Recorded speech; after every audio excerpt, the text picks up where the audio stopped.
Welcome to my page. আজকে তোমাদের সাথে শেয়ার করছি আমাদের লাঞ্চ মেনুটা কীভাবে তৈরি করলাম সেটাই কিছুটা দেখাচ্ছি তোমাদেরকে। তো যেহেতু বাবুর শরীরটা খারাপ, কম তেলে রান্না করতে হচ্ছে। কম তেলে রান্না করতে গিয়ে আমরা হিমশিম খেয়ে যাচ্ছি কম তেল মশলায়। যাই হোক, এক সাইডে কড়াইতে বসিয়েছি কাঁচকলা আলু বড়া দিয়ে তরকারি হবে সেটাই, আর এক সাইডে হবে গিয়ে ল্যাঠা মাছ আর শোল মাছ। তাই সেই মশলাকে ভালো করে কষিয়ে নিচ্ছি। যেহেতু অল্প তেল মশলা বা শুকনো লঙ্কা কিছুই দেওয়া যাবে না, সেহেতু কোনো মতে করছি। তারপরে জল দিয়ে দিলাম, ফুটে গেলে মাছগুলো আগেই ভেজে রেখেছিলাম সেগুলো দিয়ে দিচ্ছি কড়াইতে।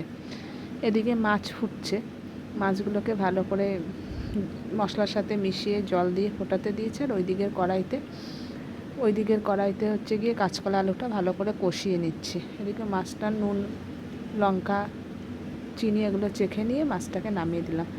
অল্প তেলে যেহেতু করতে হবে প্রথমে বললাম, তাই বড়াগুলো একদম কম তেলে ভেজে নিচ্ছি।